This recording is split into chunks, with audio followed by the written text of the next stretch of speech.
Kim, are you good to go?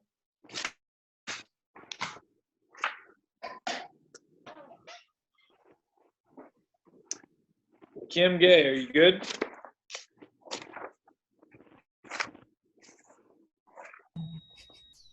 Okay, now we're unmuted. Yes, we're ready to go. Okay. Okay. Is there any council members not here? I see Maria, Jim, Brenda, Stanley here. Yep. Everybody's Yep. Okay. Oh my. Very good. Jim, do you want to do the invocation again? Happy to. All right. We'll now call the City Council regular meeting to order for April 13th, 2020 at 6 p.m. Councilman Jim Bernard will give the invocation, then we'll have a pledge of allegiance. Let's pray. Dear Heavenly Father, thank you so much for your love and thank you for being with us today in these special and difficult times. Please guide us through this meeting and through some of the difficult decisions that we might have to make today as in the future.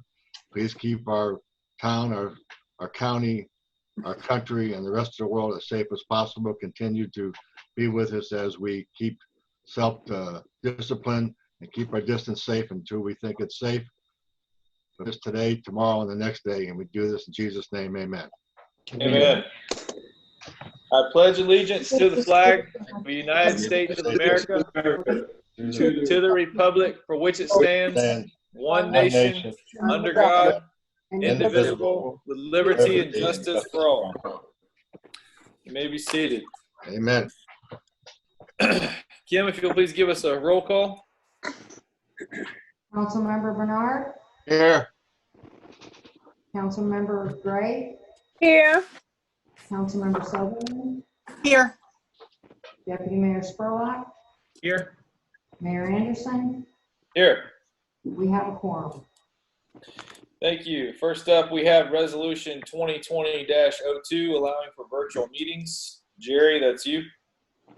A resolution of the City of Avon Park, Florida, providing adoption of an emergency order of required procedure and rules for virtual council meetings during emergencies, providing for severability, conflicts, inclusion in the city code, and providing. We'll entertain a motion for Resolution 2020-02. Mr. Mayor, I move that we approve Resolution 2020-02 as read. Second.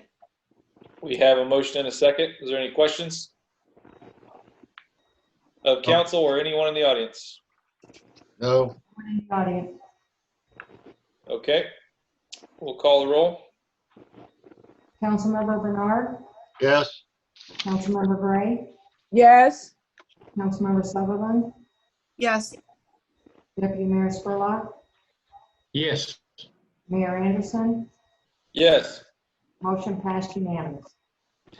Thank you. Next up, we have Resolution 2020-01, extending the state of emergency declaration. Jerry, if you'd be so kind as to read that in the record. This has already been passed, right? It's just an extension. He just needs to declare an extension. Okay. Do we have a motion? He's done that every 7 days, right? Yes, it does say every 7 days. Do we have to vote on this then, Jerry? No, it's really just, he's just telling you he's extending it. Okay. Very good. He's extended it every 7 days. So. Very good. I do have one question for the city manager, though. Yes. In regards to the resolution 2020-01, I was out of town when you guys approved this one the last time, so I don't know if this specific page was in there. I'm presuming it was. But under section D, where it says employment of permanent and temporary workers, I was just wondering, is that going to be used, for example, to bypass our charter, the Florida statute supersede our charter? And does that allow the city manager to hire directors or, give raises and things of that nature? I hope not. Jerry, can you answer that? Well, I'd like to ask Mark if all possible. Well, of course not. I wouldn't do something like that. It has nothing to do with the emergency. Okay, just checking. Thank you. But But Mayor, could I add something to, Yes. and I guess to put on the record I did extend it from March 27th to the 2nd, notified you, from the 3rd to the 9th, notified you, and from the 4th to the 10th to today. And actually, in the resolution, it says I can extend it for 7 days until the council meets, at which time they'll declare it to be terminated or continue to be left in place. Very good. Any more questions on? Well, I think if what he's saying is basically, maybe it'd be a good idea just to have a vote to just declare that it's continuing in place. It could happen by default, but it'd probably be better just to go ahead and have a vote just to be on the safe side. Very good. Do we have a motion for resolution 2020-01? So I moved. move that we approve resolution 2020-01 for the extensions. I'll Okay, second do that. we have a second? I will. All right, I have a motion and a second. Is there any further questions? Seeing none, we will call the roll. Councilmember Bernard, Yes. Councilmember Gray, Yes. Councilmember Sutherland, Yes. Deputy Mayor Spurlock, Yes. Mayor Anderson, Yes. motion passed unanimous.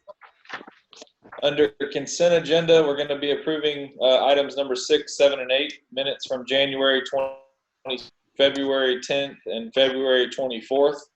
Do we have a motion?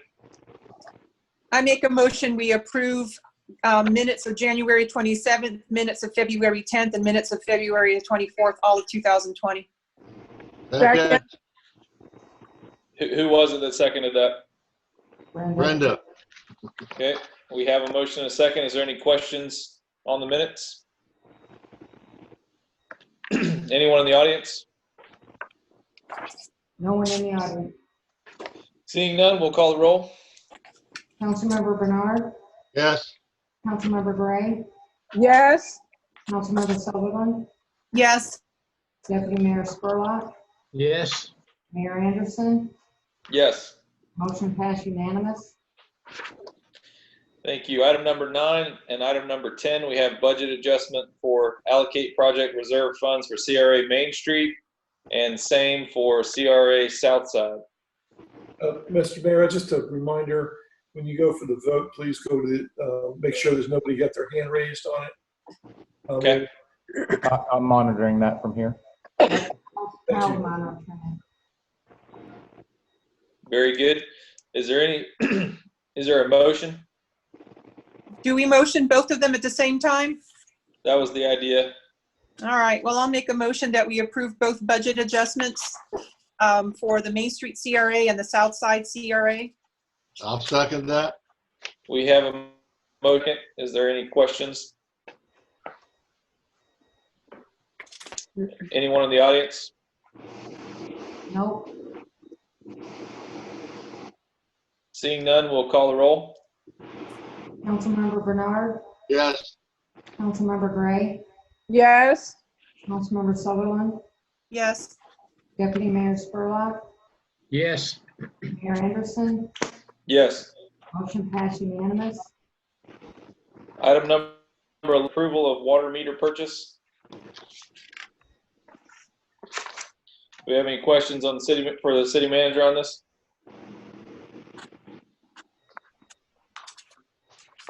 Seeing none, I'll entertain a motion. I make a motion that we approve the purchase of a water meter in the amount of $48,500 as specified in the quote from the Avanti company. I'll Second. second. Okay, there's a motion and a second. Just for clarification, that's for 250 water meters. Yep. Is there any questions on that purchase? No. No. I don't see any hands raised. No. Well, call the roll.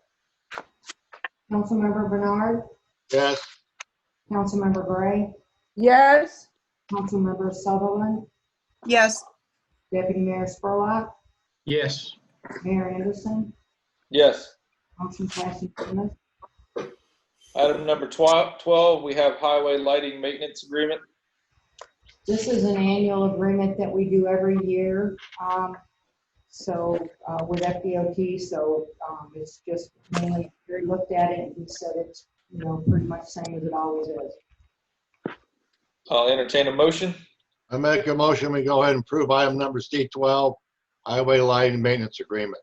Second, We have a motion and a second. Is there any questions? I have one question. Yes, ma'am. This is the same amount as last year. They haven't dropped the schedule. I don't know if it's the same amount as last year. Actually, it's a little higher than last year. I don't have the exact number, but when I saw it, it was a little higher. Wow, okay. We'll take it. Is there any further questions on the maintenance agreement? Are they Is there any gonna hands burn up? them? Are they gonna burn them when we fix them? We gonna what? Are they Could gonna you turn them repeat on that, when we Stanley? fix them? Are they gonna turn them on when we fix them? Sure, you're gonna, I mean, I know that's a dumb question, but hey, they don't do it. They don't. Mark, do you have any comment to that? Is there some way we can step on some toes to see that that happens? Robert and I will take care of that. Okay. Is there any further questions on the lighting agreement? Seeing none, we'll call the roll. Councilmember Bernard, Yes. Councilmember Gray, Yes. Councilmember Sutherland, Yes, Deputy Mayor Spurlock, Yes. Mayor Anderson, Yes. motion passed unanimous. Item number 13, interlocal for annual recreation funding with Highlands County. That is also an agreement that we've had with the county. It's been ongoing, so it's just up for renewal. Do we have any questions on that agreement? Same as miles last year. yep. Okay. Does anyone want to make a motion? I'll make a motion, we pass item 13, interlocal agreement for recreation funds. Excuse me. Do we have a second? With the Second. county. We have a motion and a second. Is there anyone of council or anyone in the audience wishing to speak? No one in the audience. Seeing no hands, we'll call the roll. Councilmember Bernard, Yes. Councilmember Gray, Yes. Councilmember Sutherland, Yes, Deputy Mayor Spurlock, Yes. Mayor Anderson, Yes. motion passed unanimous. Item number 14, Cecilia Roman is applying for the 2020 Outreach Conference for Mount Zion Church. Yes, I have all of the paperwork from her, and her event is actually May 23rd. So we're just bringing it before you right now, as it lies dependent upon what goes on with this virus. But she wanted to get it out there in front of you and get the date locked in. She's a 501c3, and she also has insurance. Okay. Okay. We're available to let her do that at the community center on May 23rd. She would like to be able to do that, if she understands there may be extenuating circumstances. Okay. Does any council member have a comment for that? I have a comment. question. Jim, Go I see ahead, your Brenda, hand you in got a first. question, What do you go got? ahead. Let Brenda go first. Oh, Okay, Brenda? I just wanted to make sure that they are requesting a waiver for the recreation center. I mean, the Yes, they community are. center. Yes, sorry about that. Yes, they are. They're requesting a waiver of fees, yeah. I'll message them. So what is this in here for $600? I'm not understanding this. Rental, I couldn't hear you. okay, in the package, it's a rental, it says community center rental agreement, $600. Is this what they're asking to be waived? No, I believe they were just asking for the fees to use the community center to be waived. I But don't know. the community center is based off the number of people. So depending on how many people is how much you pay. And then there's typically a deposit for cleanup and stuff. So, you know, in the past, we have paid for these things out of the CRA because they were events. And I'm not a big fan of giving out to the community center because it barely breaks even as it is. You know, I'll defer to the rest of the council on this. If we're going to keep using the excuse that we have extenuating circumstances because of COVID, then we're going to be giving everything away and wait until the rest of the agenda comes up because I have a request later on. But, you know, this is a toughie because you'll have every nonprofit in town wanting to use the community center. So we better open up the floodgates now. I'd like to have a comment too, please. Go ahead, Jim. Under normal circumstances, I wouldn't probably not have a problem with running out our community center, especially to a nonprofit organization like this. But I think it's way too soon and way too early for us to allow a group of 100 people or so to be using one of our city properties approximately a month from now when we have no idea what the situation is going to be. I think it's I don't think we should be making this decision, period, whether we give them waive the fees or not. Just over the last 24 hours, it came up that there was additional 5 more virus people in Avon Park. I'd hate to bring in 100 people into our building in a month from now when we have no idea what the situation may be then or with them, that I'd hate to see something happen in a city building where somebody gets ill or sick, and then we're responsible for opening it up to put 100 people. I think it's way too soon. I would wait till at least June, if at best do we have some type of testing so that people are okay to be there. We have no idea if we allow them, somebody or anybody else to use the community center, what type of testing they're going to do, whether they're going to test for fevers or whatever to allow people to come in that building. I think it'd be, in my personal opinion, a big mistake for the city to let somebody use one of our buildings a month from now when we still have the virus working aggressively in the city of Avon Park. I will not vote for this. So Jim, may I ask a question? So Yes, what ma'am. you're saying, not only just this organization, you're saying any organization. Absolutely. We just don't A want to group rent of- it out right now. Yes, anybody more than 10, I would not do it. And even at 10, I'd want them to have masks on, because who's going to make the decision a month from now whether things are okay or not okay? Who's going to make the decision whether they should check these people as they come in the door or not, and as they go throughout our community? I just think that it's not a good idea for the city to take the responsibility of having 100 people in a room at one time, 30-some days from. I don't care what group it is. So, I couldn't agree with you more, Jim. That's a very good point. Yep. One additional point, and I've made this before.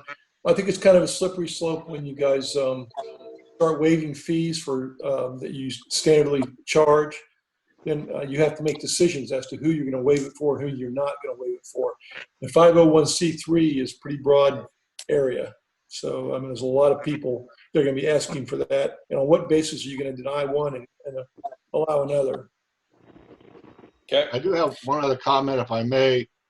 Yes. For this group personally, being the fact that it's I believe it's a religious outfit, that the governor has allowed churches to have open meetings at their discretion. So I would suggest that maybe they wanted to have this council meeting of 100 people, maybe they could look to see if a church would allow them to use one of their buildings, because that's at least allowed by the governor. But there's still no way I'm going to allow the city to use rent for free or not for free in 30, maybe not even 60 days until we know that there's enough testing to prove whether there's somebody has the virus or not. I don't think we can take that chance or that responsibility. Agreed. Is there anyone else? I just want to make one point. They applied for this in January, so Yes. they didn't do this after the fact. So we know that this was a Right. good intention on their end. But I agree with you 100%, Jim. And you know what? Even saying to go do it at a church, I don't even want the city to come off as saying, yeah, go do it because the governor says so. agree with you more. I think it's a very valid point, and I still don't like doing the waiver of it either. That's just me, but I do want to say that we have done it in the past for the Avon Park Historic Society. Yeah. But I think the CRA paid for it because it was a community event. So I'm not sure. We need to do some more research on it, but I think getting the research is separate from Jim's points. But for now, I would also decline this because of the COVID-19. And I think that I'm looking at the emergency order right now for the governor's emergency order, and it says for the purposes of this order and conduct of its limits, essential activities mean in companies following: attending religious services conducted in churches, synagogues, and houses of worship. It doesn't say civic centers. Okay. Okay. Does anyone care to make a motion, or can we just let it die? It dies. Okay. I agree. Does anyone care to make a motion for item number 14? I'll make a motion with due apologies and due respect. No, it can just die. We don't have to make a motion Okay. if your intention is for it to. Okay. to die. I do apologize to that church group, though. Absolutely. I will call her and stand up. Okay, so seeing no motions, we'll move on to item number 15. Lake Placid request for recycled garbage cans from Avon Park. Mark, is this you? Yes, can you hear me? Yes. Yeah. Okay, yeah, this can just be for discussion now. They've called Robert twice, and I told Robert that I would need an official letter requesting that because it would go in front of council. Well, I got a hold of Robert this morning again. He has not received it because I guess they decided it might be a good idea to go in front of their council to see if they'll even want to do it. But they were looking to purchase our recyclable garbage cans. So, How many do we have? well, that's a good question. I got Robert on, can ask, but before he gets on, Robert, if you'll unmute yourself and get on. But Robert has recycled some of them, but Robert, correct me if I'm wrong from what you told me, but most of them are still out at the residence, and we've never picked them up. We have recycled about half of them. We probably have roughly 2,000 cans. So I know we sold a bunch, or David Flowers had sold a bunch last year. This is on top of what we sold? We still have more out there? Yes.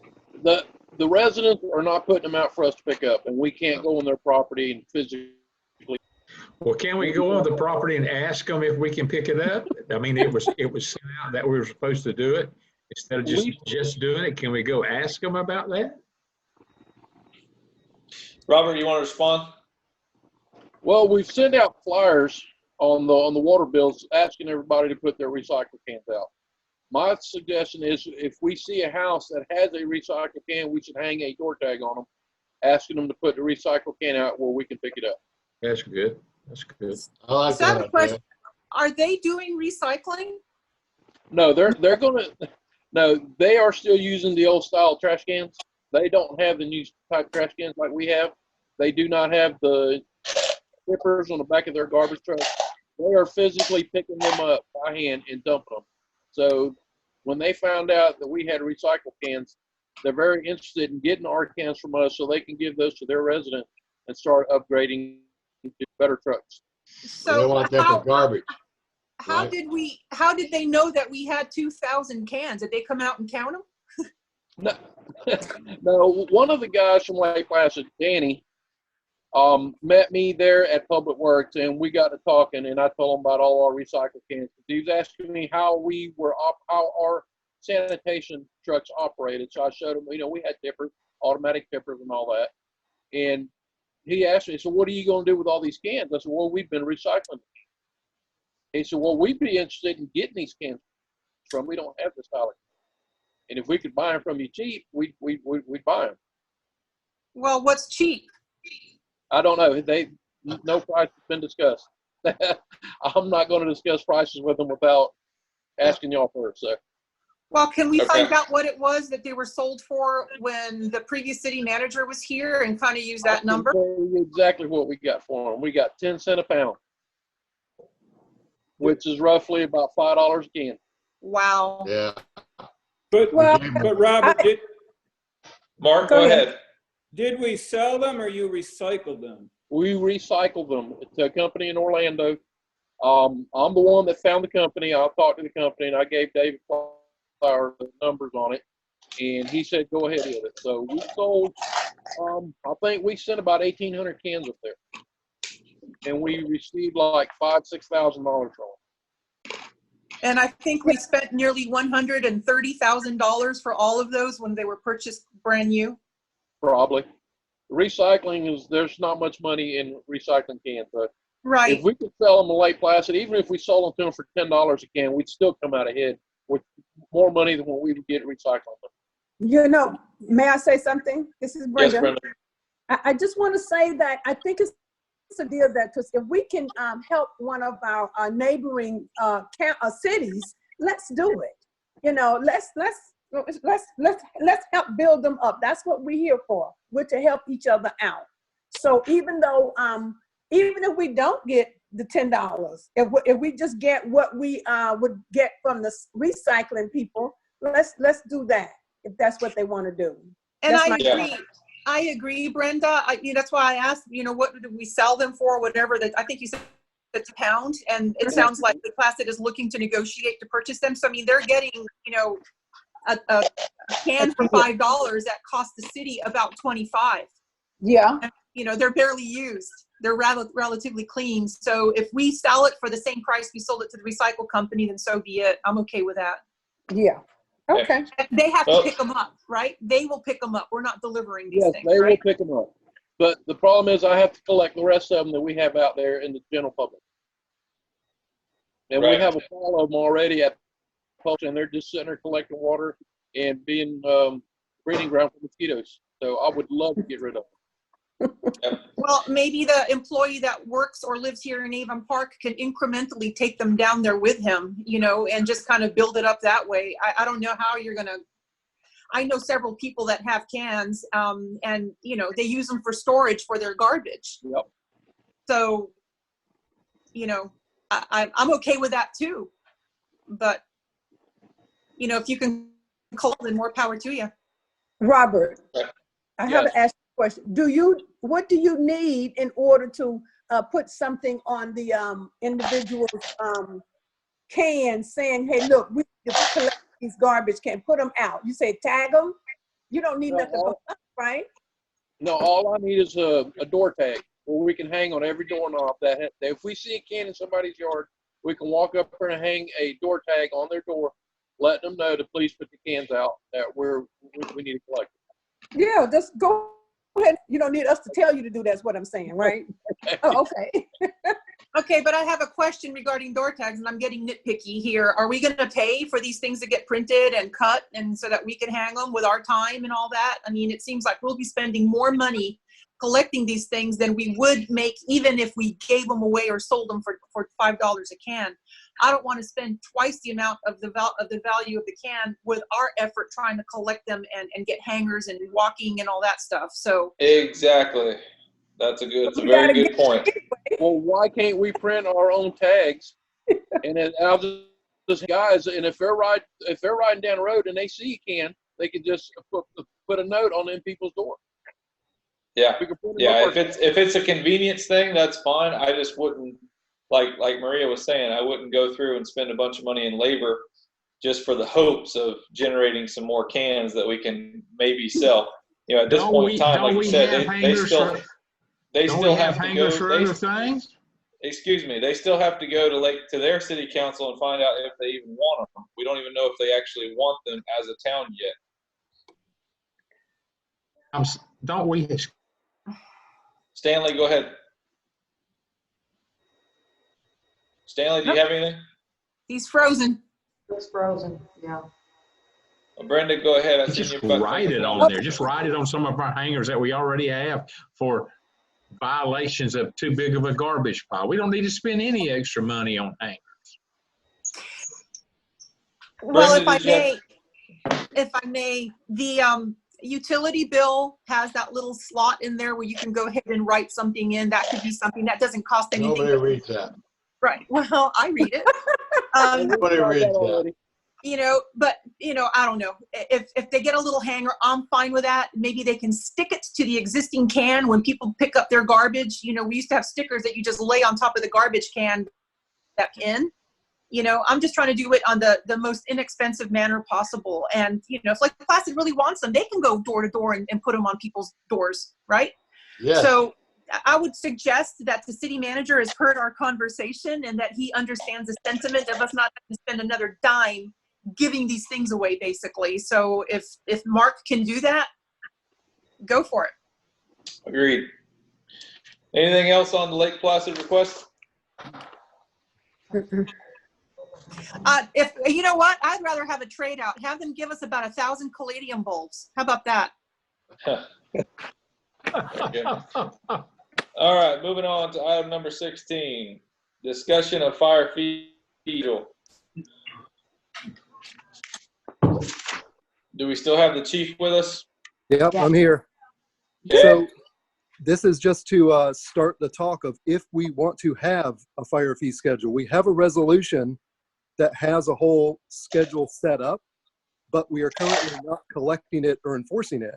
So this is just to start the discussion of if we should be enforcing that and charging fees. If we do, I can come back to you with some adjustments. We're not far off of Highlands County and the city of Sebring. We have a few minor things that are different between all of ours. The biggest difference is they're collecting and we're not. Okay. So We'll start. that's my basic question is we have a resolution on the books. Should we be doing something with it or leave it like it is, not doing anything with it? All right, we'll go through the council members one at a time. Maria, we'll start with you. Do you have a comment? Oh, yeah, I'd like to see what Lake Placid and Sebring are doing so that we're comparable to them. Obviously we are a larger city than they are now, so it would depend on that. We have a new fire inspector, right? Yes. So he would be the one that would be sending out these invoices? Correct. It would go through Navaline, but yeah. So who's going to generate the bills? Is it going to be the fire department or will it be secretarial people that you'll need later on to do this for you, or would it be other city staff? I don't know that right now. We're trying to figure this out with Danielle because there's not even a system set up at this point. I'm just looking for self-sufficiency in regards to this, because if you're going to end up hiring somebody to do it, then what's the sense, right? Because you'll just be breaking even. The other question I have, this goes in tandem with our zoning application fees, because that in and of itself also has fees. So Correct. I look on, I don't know if this has to be looked at with those zoning applications. I think it's like $200 for a zoning application. And here you have the same thing for $22. I don't know what that is or what that means, but maybe that's old language. That would be just the fire department's portion of that fee, more than likely. Can Okay. I comment on? Well, I go just ahead. wanted to. I'm Jerry, sorry. go ahead. Yeah, this resolution cites a statute which is totally inapplicable to cities. It only relates to counties. So apparently whoever did this just copied the county's resolution at that time. So I would appreciate it if we could just go ahead and change the resolution and make it appropriate. Okay. I All have right. a question also for Andy. When people come in and they want to do an occupational license and they request that, the fire department go in there, do you all do that for free? We currently are, yes. That's All right, so what this has to do with. this would actually put a price tag on that. So, Yes. okay. And then you have like routine and then pre and then re, and so there's 25 when it's just a regular one. What's a pre-inspection? Just curious what that means. Well, that's sort of a vague statement, but basically if they came to us and said, we think we want to do this. Now I talked to the county about it and the county does not enforce that. The county simply says, listen, either you're going to do an inspection or you're not. Do pre-inspections. But that's basically like, I have an idea, inspect it for me.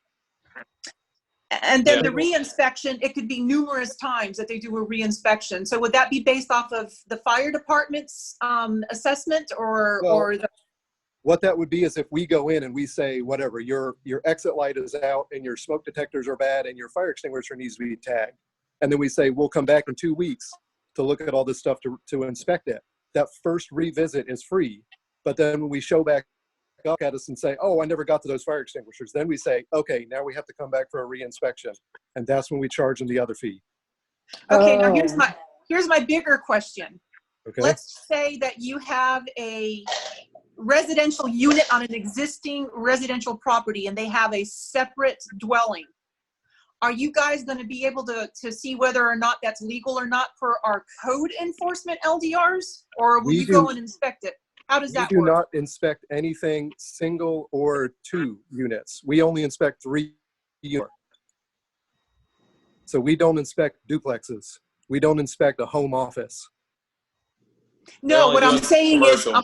is, let's just say we have a house and then there was a garage and someone converted the garage into a residential and they can't get a, what do you call it? A permit for renting it because they haven't had it inspected. I'm just putting that out there. Would you all go in and inspect it and approve it despite the city's LDRs that say you cannot have that? Would you all be able to figure that that is not a legal dwelling? That it's illegal. We don't do that. That's what I'm saying is we only do fire inspections. We don't inspect houses. That's a code enforcement. Okay. Okay, Brenda, you're up. Do you have any comments? Yeah, just one quick one, Chief. The section under the Florida statutes that deals with this looks like it's 633.081. I just looked it up. Okay. Brenda, do you have any comments? No, not right now. I'm still discipling all of this, you know. My thought is, why aren't we charging these fees? I thought when I started my business, I was charged a fee to come out and inspect. Yep. Okay. Is this retroactive? Everybody else is. Well, can we retroactively charge? Oh, I think that would No. be a pain. That's a horrible idea. We're not going to retroactively do anything. Just putting it out there. All right, Jim, do you have anything? I think we should move forward with coming up with a resolution with the price that the chief agrees to that is fair, and we should go ahead and get that done as soon as possible and start collecting. And also we'll put something in that resolution that says there is no waivers in the future. I don't want to have somebody come back and say, well, I can't afford this, or I sold this, or I do that, so I don't have to pay it. I think we need to start that not only with this, but other items in the future. I think we're going to find somebody or charge somebody. We need to collect. So I'm all for it to move forward with Chief Marcy's suggestions. Stanley, do you have anything? Did you say this is an exact copy of the county? Copy of the county. I can get all that to each and every one of you so you can look at the county, the city of Sebring, and ours. Ours is pretty old. Ours is dated. Yeah, very old. I suspect that was what the counties looked like back then, because that's a statute that relates to counties. Right. 1997. Yes. So last but not least, on the resolution itself, would you have something in there that said that they cannot get their certificate of occupancy until they've paid their bill, or they can't get their occupational license until they've paid the bill? I mean, that sounds like a good idea. We'd have to run that by Jerry to figure that out, because that would be one of those things that if we go in there and do it, you know, we have to fill out the paperwork, but what if it takes them a month to get a check to us and it gets lost in the mail? Where do we, that's a Jerry kind of a question. I have to get with him on that. Well, we'll work on that when you get to that point. Okay. Yep. I mean, it's very important that we're collecting these fees and that we're keeping everybody honest, but at the same time, we don't want to be tyrants and we want to be friendly to business, and, we want to try to be conducive to future growth and, you name it. So. Right. Well, that was kind of the reason that I was saying that the city of Sebring and the county are basically the same exact thing. Ours is very close, but that's kind of what I was saying, is just do the same thing that they're doing, and that wouldn't be a whole lot different. So at this point, I guess you'll bring back what towns are doing, and Jerry will work on the resolution to make it legal, and then we'll reconvene at a future meeting. All right. I will send out what I can get of. I have the county in Sebring. I'll work on Lake Placid. I'll get those to you out this week, just so you can be reviewing them, and then me, Mark, and the attorney will get together and get something written up. Very good. Does anyone else have comment for this? Nope. Nope.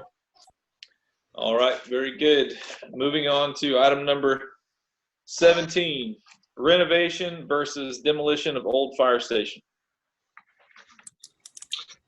All right, so I asked to put together a bid package for the renovation and also demolition. So it was a choice that you all had given as to which you wanted to do. You wanted to know what the cost of both was. Demolition is fairly easy because they'll look at the building and they'll see what it costs them to demolish it and carry away the debris. But I was telling Mark and Mr. Trevino that I just can't see. I mean, I put together the bid package, but you have to have specifications that are fairly close, and we've got no idea what the specifications are for renovation of a building, other than well, we'd like to have 5 offices in there, but that doesn't get us engineering and architectural design, which is what they're going to want to know.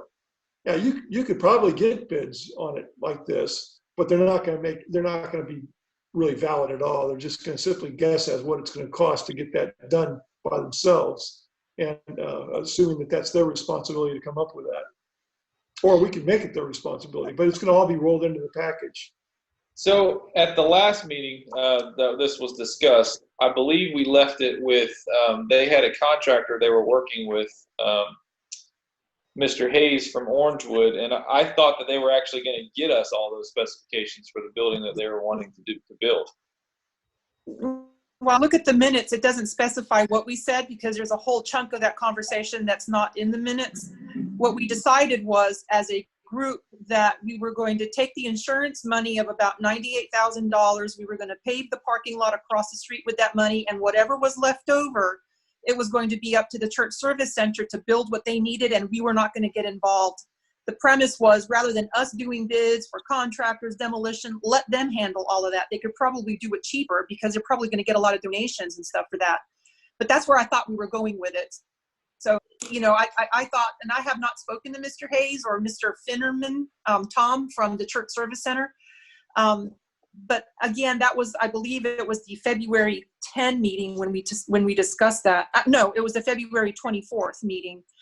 Anyway, that's what I recall being the situation. We didn't make an actual motion to that effect, but no one said, no, let's not do that. It was kind of the sentiment of the council to move that way. So I don't think that we need a.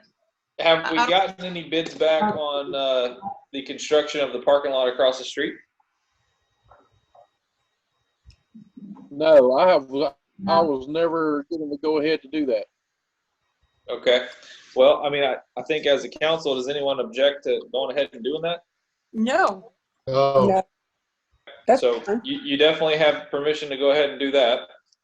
Okay. As for the specs of the building, it's just hard for us to do anything without the specs from Church Services Center if that's who we're going to put back in that building. So, Well, that was the plan as well, is to get back the old Yana property so that we can use that for city services. And it's, it would have to be rezoned. I believe right now it's under C4, so it would have to be rezoned to industrial, but that's a simple fix. But in doing so, if we handed the funding to the church service center, then they would have to do everything themselves. We will not have to do anything in terms of specs and bids and having to deal with all that. So I don't think that they're aware of this. Like I said, I didn't call any of them after the meeting. I figured they'd be contacted, but nonetheless, they're probably totally in the dark regarding this situation and would probably really like to hear that this was what we had discussed. So, I mean, if the general consensus is to do that, then I'd like to make a motion that we do that and just be done with it. Are you suggesting that we take the total amount of funding, take the parking lot money out and just give them the rest? Yeah, I do. I don't think that's a very wise idea. And we also talked about leasing the property to them, that we would keep the property and let them build it. If we are going to rebuild it with their specs, then we are on the hook to build it with their specs, and it's going to be up for them. They have additional funding of their own that they could pump more money into that.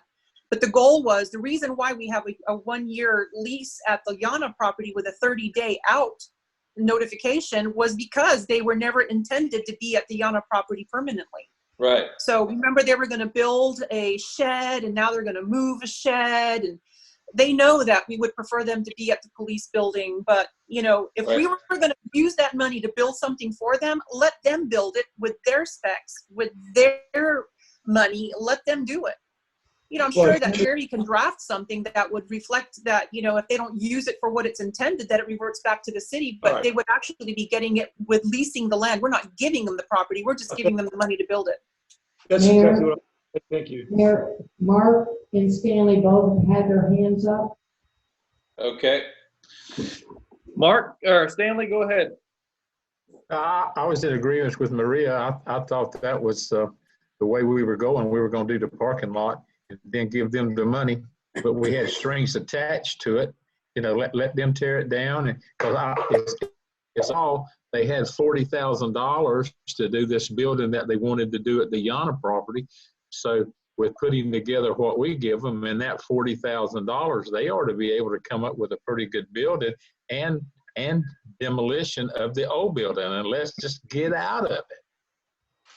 Well, The way I Mark, go remember ahead. was that there was some back and forth.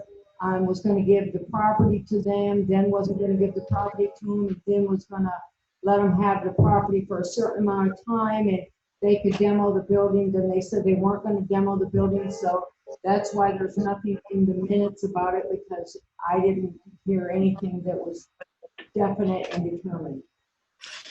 Kim, did I hear you say that they told you they were not going to demo the building? No, during the meeting, they said they didn't want to pay to demo the building. I see. Okay. Mark, did you have comments? Well, Councilmember Sutherland kind of said it, but IF is just confused. And Yeah. To no one's fault.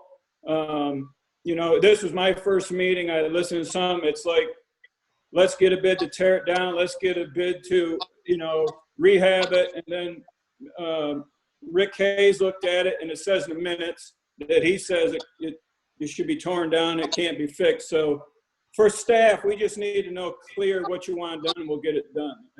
So whether it takes a vote or consensus, so that we know tonight, and we don't keep kicking this can down the road of lack of anything else. But Let me that's ask, all may I ask a question? Brenda, go ahead. Yeah, do anybody know exactly how much it would cost the building demo?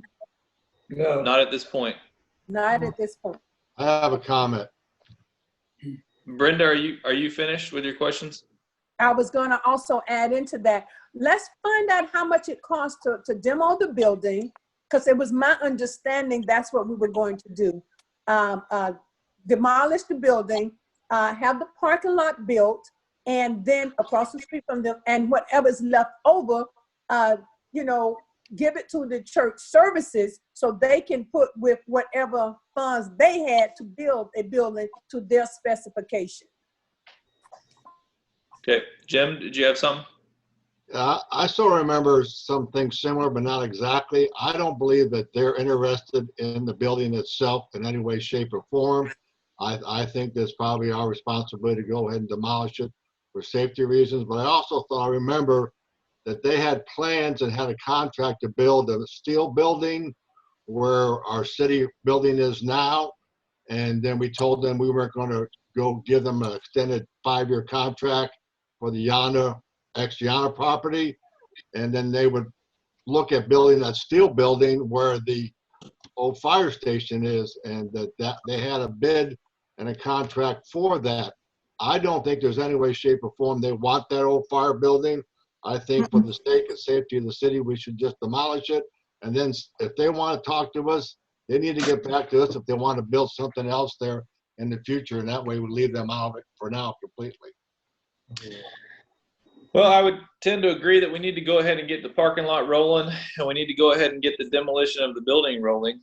That's something that is done. The rest of it, there's some details that we still need to work out. I'm definitely not in favor of just simply saying the rest of the money is yours, do with it as you will, because, you know, it just seems very foolish. But so for the city staff, Jerry, did you have something?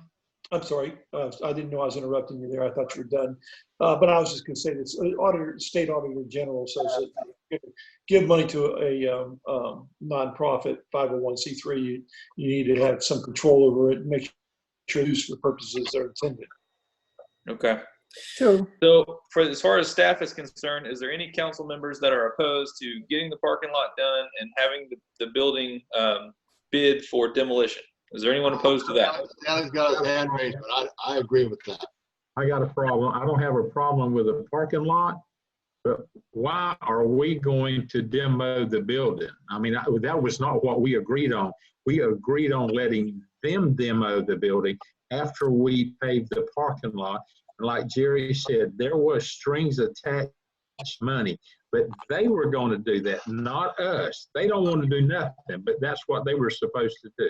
Well, earlier you suggested that we give them the money, but now you're saying for us not to spend money to demo it?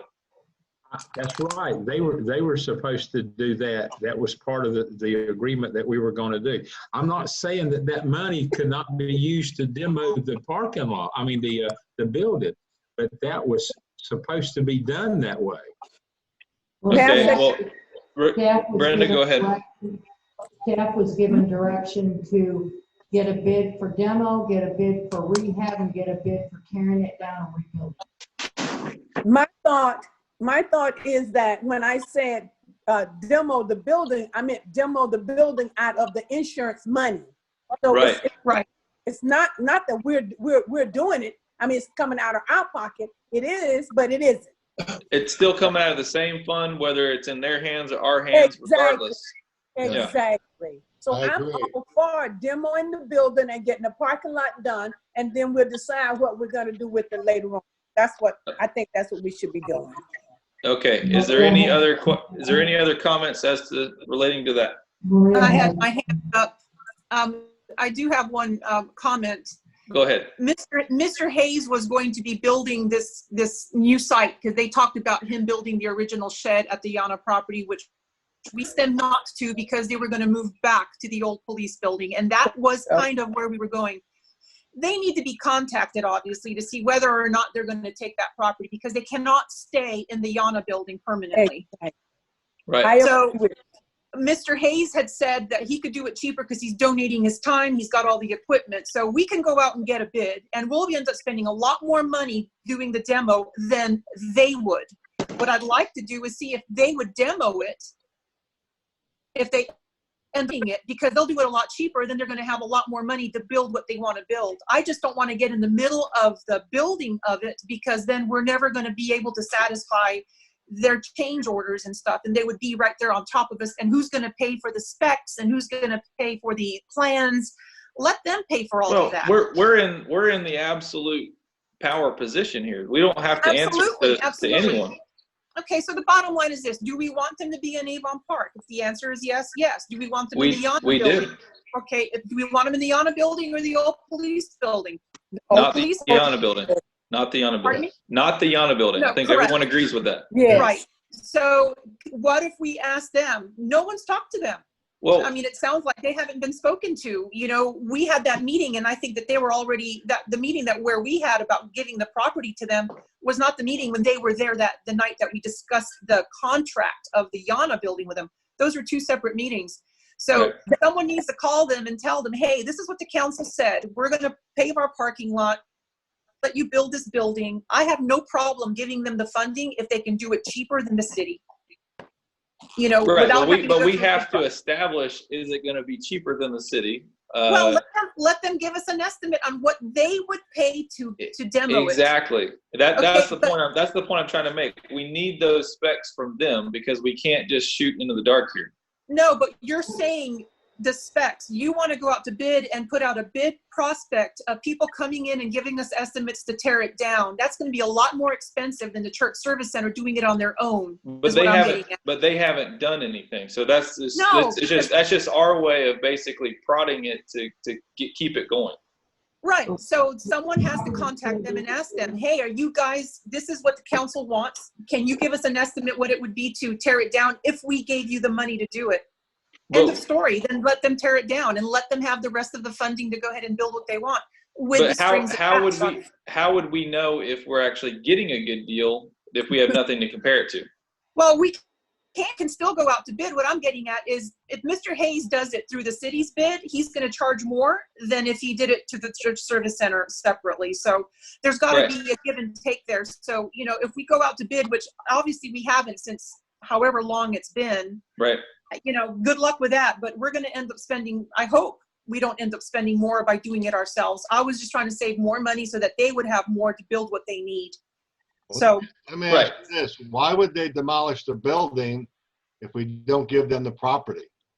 Why would they demolish the building? because they're not going to move in. They've already stated they have absolutely no desire to move in there with the Right. way it is. So why don't would they want it like demolish it?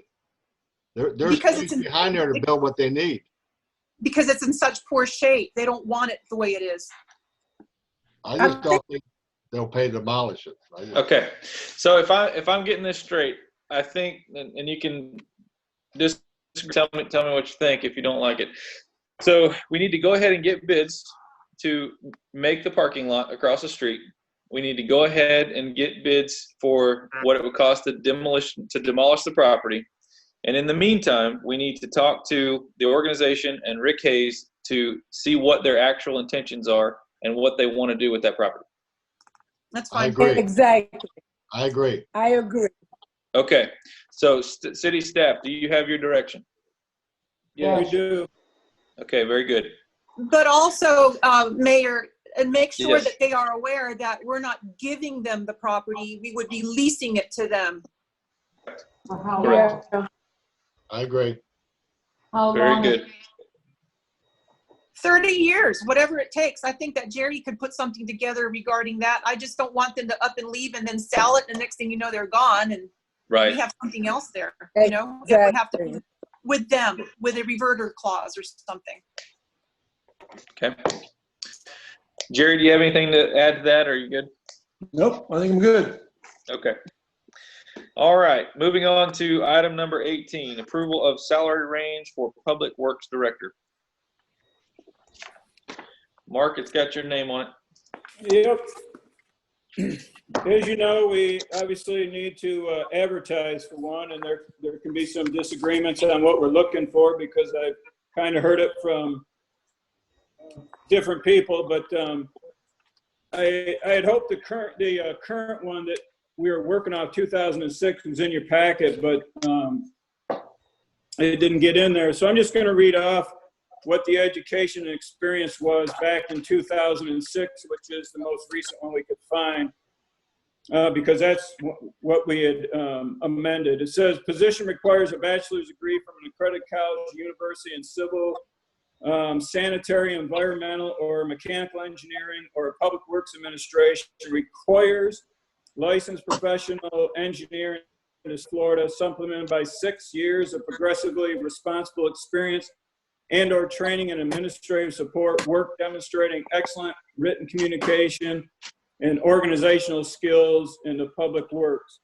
And as you'll see on the one that you have in your packet on page 3 under education experience, myself, HR, and Kim sat down and I looked at several municipalities in Florida and outside of Florida, and the majority that I saw, and you know, I took this from one of them, but we put in there, position requires a bachelor's degree in civil engineering, public works engineering, or related field, supplemented by 4 years related professional level public works experience, including at least 2 years supervisory experience. And I'm proposing the salary range of $70,000 to $80,000, obviously for your approval on not only the salary, but also the qualifications. All right, Maria, do you have comments? Yes, I do. I think it ought to be a master's degree. That not necessarily means they have to be a private engineer or a licensed engineer, but the master's degree gives that extra level of education. The last engineers that we've had have all had their masters or a license. A bachelor's is years away from getting that level of education. So, you know, I think that if you hire someone with a bachelor's between 70 and 80, and they have all those requirements right there, you're going to be paying somebody $80,000 with a bachelor's degree and not much experience. but yet there are master's degrees out there with the same level of public works experience and or supervisory experience. I say we aim high and open the doors to those types of individuals. And if you get someone with a master's and you bring them in at the high rate, if you get somebody with a bachelor's and you don't particularly, like, or you get a bad vibe from the master's guy, then bring them in at 70. But I would not be for bringing someone in with a bachelor's degree for $80,000 with that little bit of experience and that little bit of education. That's just my take on it. I also want to say that, if you look at the county and see what they're paying for their master's degree entry-level positions, with experience, it's nowhere near 70,000. Okay. Brenda, do you have comments? No comments. Stanley, do you have comments? Yeah, I was going to suggest before she did that we try to get a master's if we could. Okay. Jim, do you have comments? I agree with both of their comments. I think we need to aim high to get somebody in there that's not only going to do the job, they're going to do a great job and to move forward and hopefully be with us a long time. Mark, do you have any rebuttal? No, like I said, I've heard from they shouldn't need a degree to they need a master's degree in engineering and their PE. So, like I said, I have no heartburn either way, but whatever the vote is, I'm fine with. Okay. Well, obviously we have the potential that we may not find somebody with the higher requirements, but if that's be the case, we can always lower it and try again. So I see no harm in shooting for the stars. So, and then one other thing, if we're going to change the education requirement to master's, I'd like to also include in the actual job responsibilities the familiarity with FDEP, FDOT, DEP, and all those types of grants that are out there, because this individual would be the one that would be writing infrastructure grants, utility grants, and that sort of stuff. And that's part of the experience. And that would be helpful to have in here, because otherwise, if you don't put it in there, there won't be any grants. We'll end up hiring consultants to do all that stuff. When if we have, we want someone to be more self-sufficient. I would just comment. Go ahead, Jerry. Yeah, I think it's good. I would agree with you. We want to try and do the situation with the master's degree, but the grants, I would just simply say generally experience with writing grants, because you might, I think where you're going to get it is you're going to get it from people outside the state, and they're not going to be familiar with DEP or DOT or whatever. No, Okay. but grant administration is fine. Being able to actually search them, research them. I mean, right now we've got this $600 million grant that's coming down from the state, and there's no one to help us with that unless we end up hiring a consultant to do that. And I mean, the admin fees on those types of grants are $80, $90, $100,000 when it's that much money. So, that right there would pay for an engineer if we had it in-house. But Totally anyway, grant administration is fine. We don't have anybody with that title right now anywhere. So it would be helpful to have. I agree with you, Maria. So include the term grant writing experience. Familiar with grants, research and proposals, grant proposals, and compliance. Okay. Do we have a motion? That's a motion. Second. Okay. So that is set the education level to master's degree, the terminology that she just used, and the pay scale of what was suggested, which is between 70 and 80. Yep. We have a motion and we have a second. Is there any further questions on that from council? I don't think we have a. Is there any questions from the audience? Who seconded? Kim, Jim did. I couldn't hear you, Kim. Who gave the second? I'll second it if no one did. I did. That's okay. I think Jim did. Yeah. You made the motion, Maria. Okay. Very good. You can't All right, we'll call the roll. Councilmember Bernard, Yes. Councilmember Gray, Yes. Councilmember Sutherland, Yes. Deputy Mayor Spurlock, Yes. Mayor Anderson, Yes. motion passed unanimous. Item number 19, project order number 3, Kimley Horn.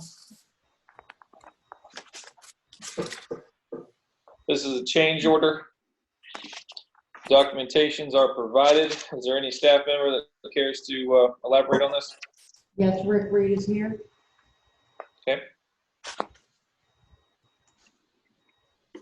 So is a change order, are they reviewed by the, who reviews the change orders before they come to us? Is there an independent engineer that does these, that's monitoring this, or is it straight from Kimley Horn to the city? It seems to me like Carl should probably do a review of this. I agree. Yeah.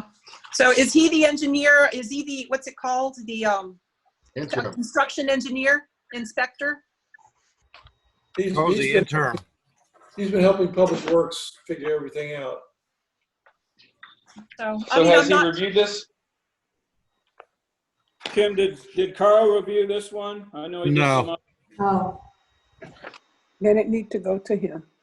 Yeah. Okay. Well, or perhaps you guys can approve it subject to his approval. That way we save And some that's, time. yeah, I'd make a motion to that pending the construction engineer inspections approval of that change order, as long as there are no changes, that we approve it now, as long as Carl approves it first. Yeah, Do we have a second? I do. Okay, we have a motion and a second. Further questions? Well, just to point out, if for some reason Carl feels like it's not appropriate for him to review it, that it comes back to the council. Right. Yes. Right. Okay. Is there anyone in the audience care to ask any questions? Was there a project order number 2? yes. There was a 1 and 2 you guys approved in the past. Okay. Okay. Seeing no other questions, we'll call a roll. Councilmember Bernard, Yes. Councilmember Gray, Yes, Councilmember Sutherland, Yes. Deputy Mayor Spurlock, Yes. Mayor Anderson, Yes. motion passed unanimous. Item number 20, discussion of utility billing accounts. Maria, that's you. Okay, so this is going to dovetail into a bigger conversation about a stimulus for our residents, particularly the businesses. I had gotten some records that the city sent me, and I haven't been able to add it all up because it's quite voluminous in terms of the numbers. So what I was thinking was, when the stimulus came down from the federal government through the states, you know, there's some for businesses, there's some funding for residents and stuff. And what I came away with the information that I had on the utility billing accounts is that we do have some debt in there. So it might be proved more difficult to be able to give some kind of relief to our citizens. I was looking at maybe $20 a month for 3 months. That will help pay for the additional bill or a retroactive bill that has not been paid for, because I know that right now we're not forgiving bills. We're just not demanding that people pay them right now, and we're not cutting them off. So I wanted to see whether or not the county amenable to that. If we did that, we'd have to know obviously how many accounts we have within, not necessarily the city, because we have lots of accounts outside of the city. You know, can we afford $20 a month for 3 months or 2 months? I mean, that might, like I said, buy somebody dinner, or it might help them pay their bill, but it's something. I have not spoken to a single person that's called me in regards to stimulus money, or, you know, where I run into them or when they call me, that hasn't told me that every little bit would help. So this is coming from discussing this with several residents. Like I said, it's not a lot of money to the individual, but it would be a lot of money from the city. So that we have just under 100,000 or so from what I found in debt that we have not collected. This money would actually go help and alleviate some of that debt of those individuals to where they're not carrying that on the books into perpetuity. I don't want to give them a check that says, here's $60 for the next 3 months, and then they go cash it somewhere else, and then they still have a water bill. But if we could figure something out for them, that would be great. In addition to that, because this has to do with commercial properties as well, it would be a little bit different with them. It's, you know, that part of my discussion is not on the agenda. So you would have to indulge me at the end of the meeting, or you can let me get it over with now. But I'd like to see what the council sentiment is in regard to doing some level of relief for our residents. So this is for all residents and businesses, you're saying? Anyone that has a utility account, yes. Okay. Now that would be residents. I would say go ahead and get it all out now. All right, so in regards to the commercial, we have exactly 257 businesses inside the city limits. So I was able to get some numbers from the city as well in regards to balance of funds, water fund, sanitation fund, general fund, including balances of unspent money from positions that are no longer filled or that have not been replaced. There's still balances there.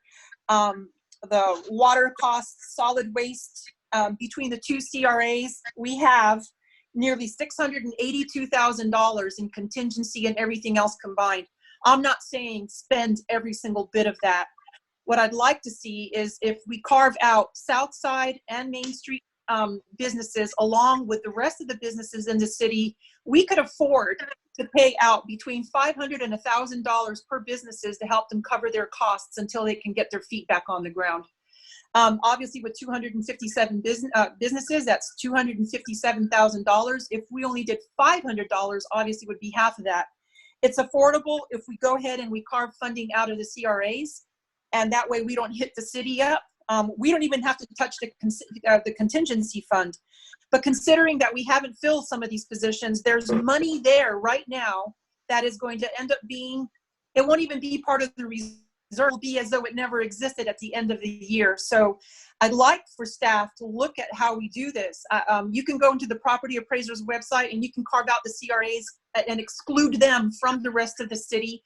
That way you see exactly how many businesses are in the CRA districts. This would include airport. There's only 3 or 4 businesses at the airport. That would come out of the airport budget. But I'd like to know if the council would consider something like this. Like I said, we can afford $500, we can afford $1,000 per business, but this right here started at $500 and kind of figured that that would be a good roundabout number. Then you know, let's see if we could work it into our budget. There might have to be some sacrifices. I will not be for raises for employees next year if we end up doing this, because everyone's going to suffer together. But there's a lot of hurt out there right now, a lot of closed businesses. I don't have to tell you what's out there. We all see it and we hear it and we know it. So not everyone's applying for, what do you call it? The protection plan. Not everyone's doing that. This would be for businesses that have occupational licenses, bricks and mortar, end of story, inside the city limits. As well as all residents. Well, the residents are separate. So, I mean, there's 2 things to consider. If we do the residents and the $20, if it's 2 months, 3 months, 1 month, something, I think it's a really good thing for our residents to see that we do care, that they're able to get through this. $20, like I said, might be a lot. It's not a lot of money, but yeah, they would get that portion. And if it ends up being that, you know, the monies that we give to the businesses, if they end up putting that back into their current water bills, that's fine too. That would be great. It would allow them to go ahead and pay for that. So it's money coming right back to us, or they can spend it on their employees or whatever, you know, but it'll be its own economic stimulus. If the council wants to go with some type of a stimulus, a simple credit to their utility accounts might be a little simpler. It would be, but at the end of the day, a lot of people already have, they're up with that. So if this would help them retain their employees or pay their power bill, not their water bill, that's something different. You know, I personally don't care what they spend the money on. To me, it's their money coming back to them to some extent, because only they know where they need it the most. Yeah. So if they use it towards their water bill, they can just say, you know what, city, just apply it towards my water bill for the next, 5 months. That's fine. Yeah. So the only thing with that is, there was already talks of having to raise taxes next year. Isn't this just going to simply exacerbate that problem? No, because whatever taxes you raise is not going to come close to what this would be. This right here is money that we have right now. This isn't money that we're going to need next year. How would we not be able to use this money next year? Because if you're not going to fill these positions, if you're not going to use these contingency dollars, if you're not going to get, solid waste costs and things like that and cut those down, that washes out at the end of the year. You don't carry that over into a balance. It's money. It's whatever was budgeted or whatever we have extra. We already have our budget that's funded. We have a fully funded budget right now. So this is extra money that we can tag. If you don't if you end up not using that unspent money, it just gets washed at the end of the year. It doesn't carry forward. People Of that course leave, of those course it jobs does. just, Any money that doesn't get spent, of course, goes forward. It doesn't Well, disappear. no, well, some of it does. Some of it How? does disappear. At the end of the year, it washes out. How? How does it disappear? Okay, let's say a position, we budgeted, let's just say $40,000 for a position's gone. There's $20,000 for the rest of the year. It didn't get spent. We're not Right. taking the $20,000 and using it next year. That goes into contingency. It sure does. Well, either way, whether it goes into contingency or it goes away, because some of these funds, I think, were inflated. So there's additional funding there. Some of these funds didn't have, I just think that, why not look into that? Whether or not, we'll just have to wait and see what happens next year in terms of raising taxes. But, this year we were able to get fully funded with, we needed all the equipment that we wanted, and it doesn't seem to be hurting us at all. Okay. Question. Well, I have no problem looking at it. I think we should know absolutely what the options are. I just disagree with the notion that the money simply disappears. It doesn't. Well, some of it does. Some of it does. It in no way does it disappear. There's no conceivable way. Brenda, did you have something?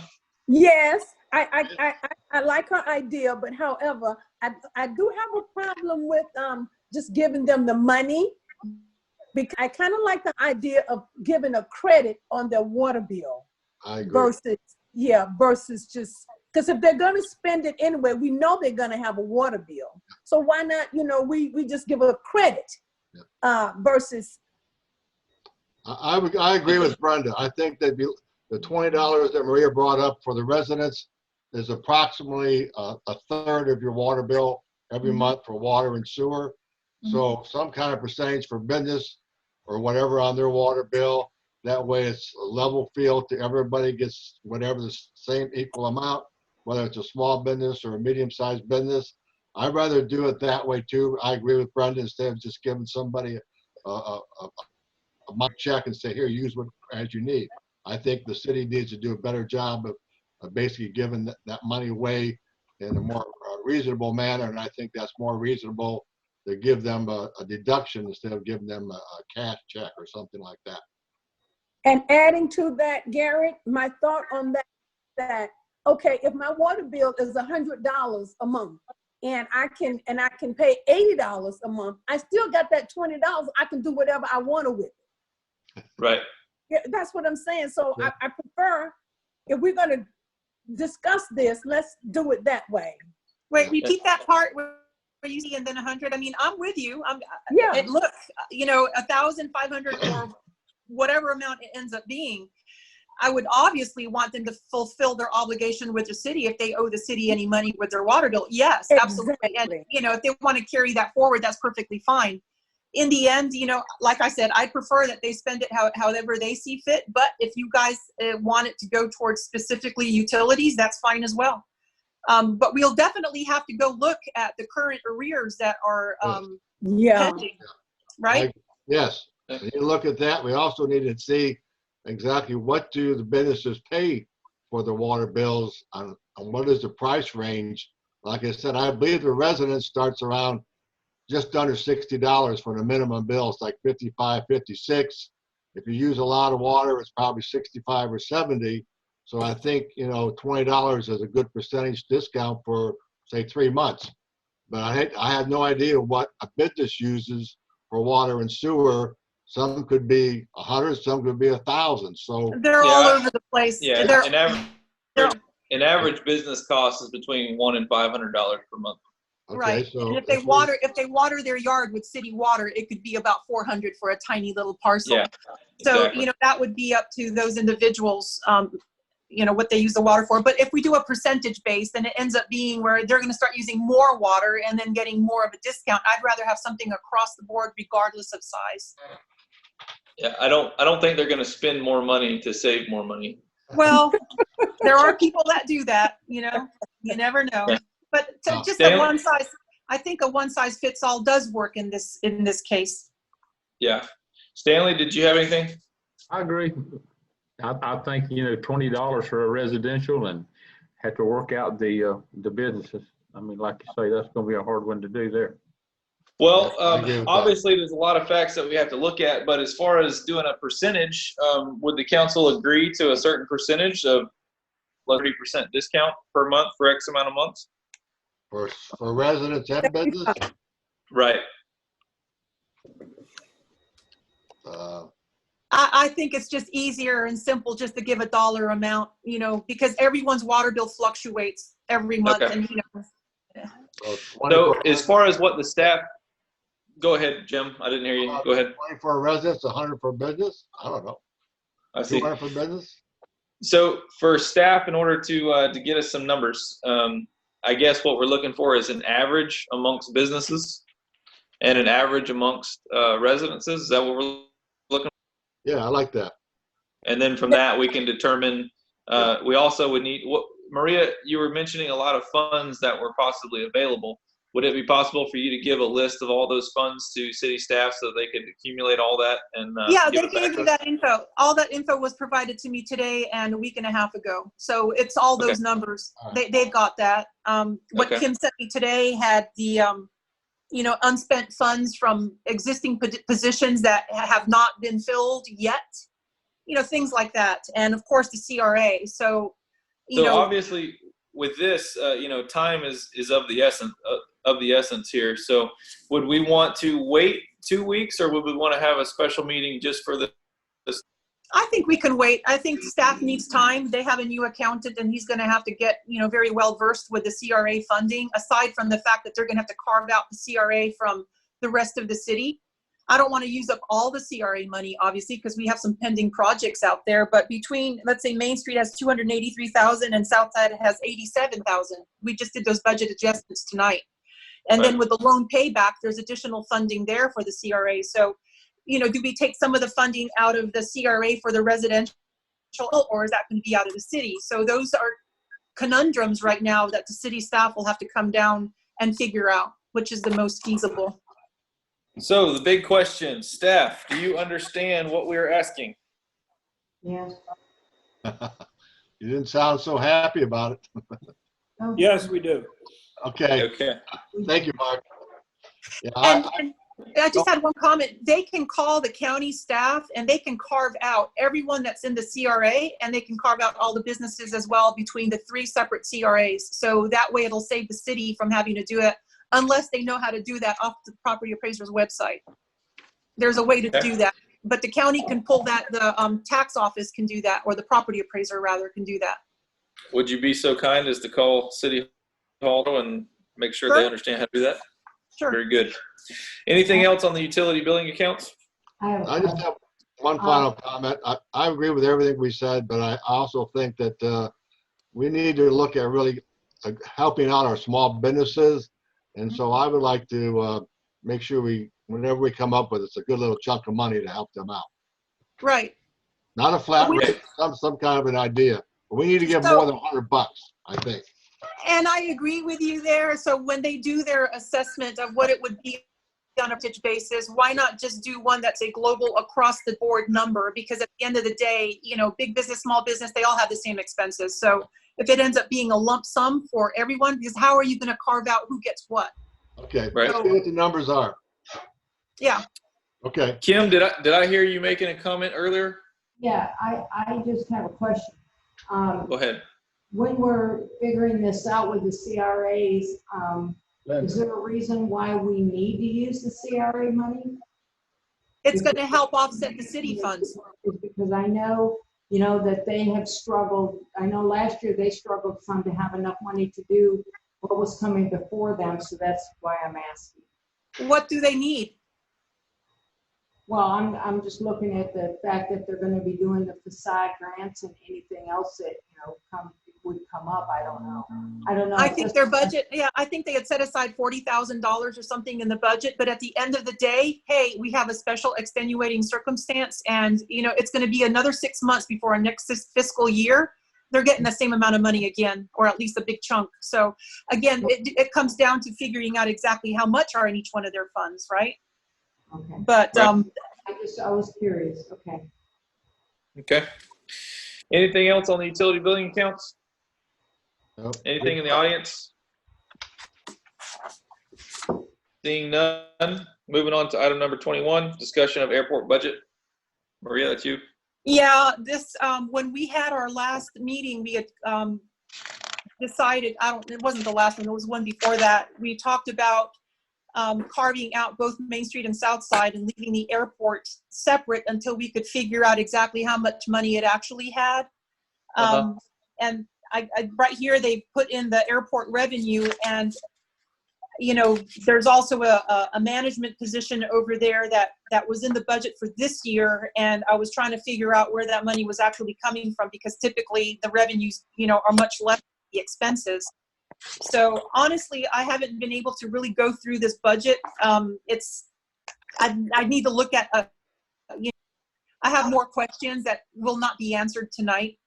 So I'll just ask that we postpone this, but part of this airport revenue goes in with the request for business relief, which is why I wanted this info as well. But if we can put this on the next agenda, I'll be able to be more concise with any questions I have on it, because by then I will have spoken to staff more about it.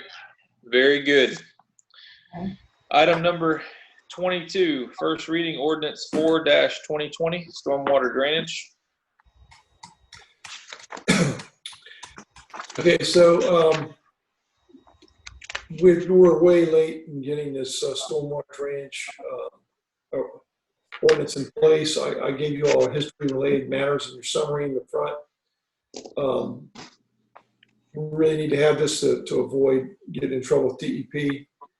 And so I recommend acceptance of this ordinance. I worked with